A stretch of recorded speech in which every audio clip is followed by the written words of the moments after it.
प्रिय विद्यार्थियों, आज हम लोग विश्व में जो गरीब जनसंख्या है उसके लिए हम लोग ठीक अध्ययन कैसे कर सकते हैं, उसकी तथ्यात्मक जानकारी कैसे हो सकती है, ये मैं आप लोगों को इस वीडियो के माध्यम से बताना चाह रहा हूँ।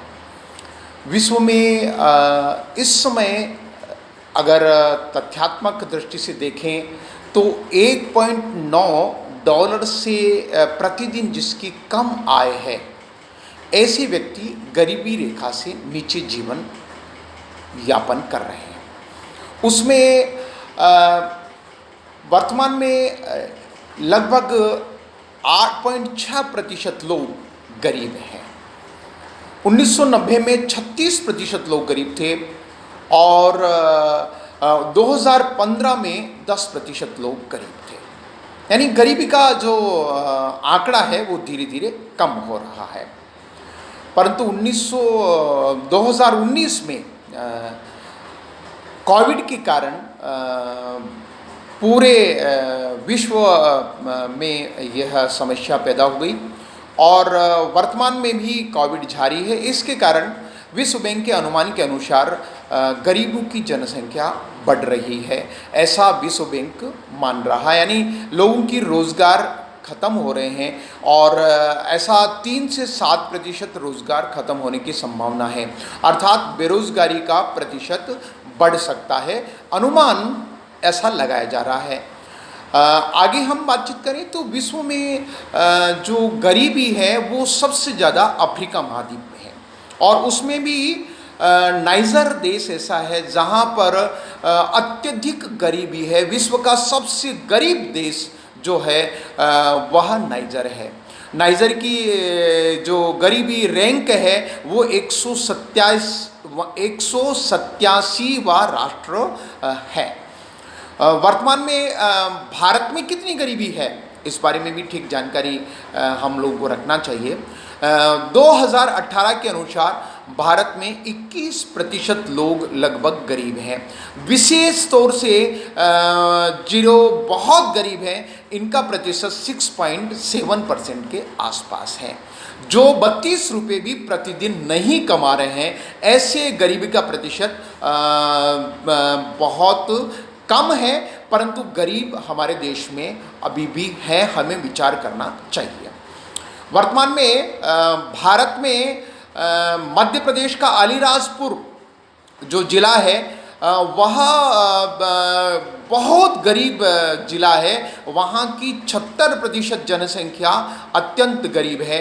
राजस्थान का बांसवाड़ा ज़िला है, उसकी भी 61% जनसंख्या बहुत गरीब है।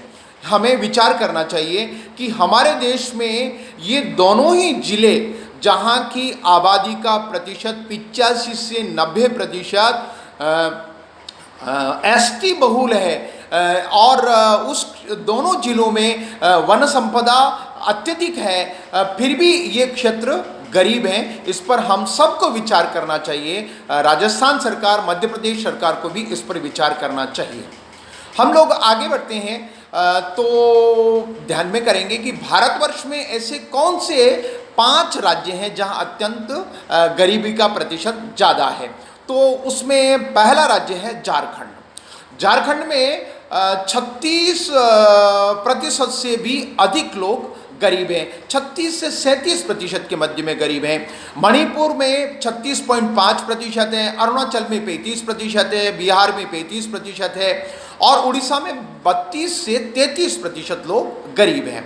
अब इस विषय को हम लोग सोचें कि भारतवर्ष में ये राज्य 30% से अधिक जनसंख्या वाले जहां गरीबी अभी भी विद्यमान है, यानी इनको डेवलप करना पड़ेगा। इस क्षेत्र में शिक्षा का भी स्तर कमजोर है। इस क्षेत्र में विकास का जो मार्ग है वह और तेज गति से चलाना पड़ेगा। ये मान के चलिए कि जिस क्षेत्र में जितने लोग अशिक्षित हैं उतनी ही गरीबी वहाँ पर ज़्यादा है।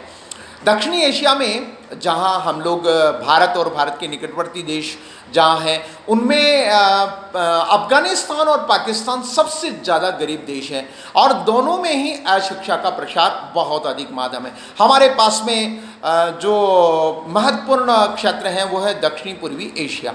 इस दक्षिणी पूर्वी एशिया में 9% लोग गरीब है। थोड़ा तुलनात्मक बातचीत करें तो ध्यान में आएगा कि हमारे पास में दक्षिणी पूर्वी एशिया यानी इंडोनेशिया, मलेशिया, सिंगापुर और थाईलैंड, ऐसे जो देश है वहाँ का जो प्रतिशत है वह है 9% गरीबी का। और भारत, पाकिस्तान, नेपाल, भूटान, अफगानिस्तान, श्रीलंका, ये जो देश मिलकर इस क्षेत्र में अभी भी 33% गरीब है। ये हम सभी को विचार करना चाहिए। विद्यार्थियों, इस बात के साथ में कुछ बातें और आपको समझना चाहिए कि विश्व स्तर पर गरीबी को मिटाने के लिए बहुत प्रयत्न किए जा रहे हैं, परंतु भारतवर्ष में गरीबी को मिटाने के लिए पिछले दिनों में बहुत अच्छे प्रयास हुए हैं। उनमें है जन धन खाता गरीब लोगों के लिए बिना जीरो रुपये पर खोला गया। आज भारतवर्ष में 41 करोड़ जनधन खाते हैं, जिसमें 21 करोड़ महिलाओं के खाते हैं, जहां पर सीधा पैसा ट्रांजैक्शन किया जाता है, सीधा पैसा उनको खाते में चला जाता है। दूसरा है किसानों को जब कृषि करने का समय जब आता है, तो वर्ष में 2 बार, खरीफ और रबी के समय में, तो उस समय सीधा उनके खाते में प्रधानमंत्री प्रधानमंत्री जी के माध्यम से और किसानों के खातों में 2000 रुपये प्रति फसल के समय में सीधा ट्रांसफ़र किया जाता है।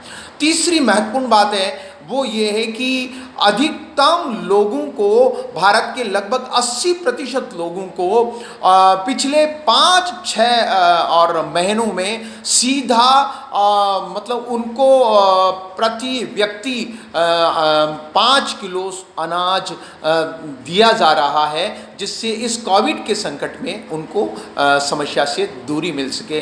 नमस्कार, आज की वीडियो में इतना ही। आगे हम लोग और मिलते हैं और अपने अध्ययन को सुचारू रूप से चालू करते हैं।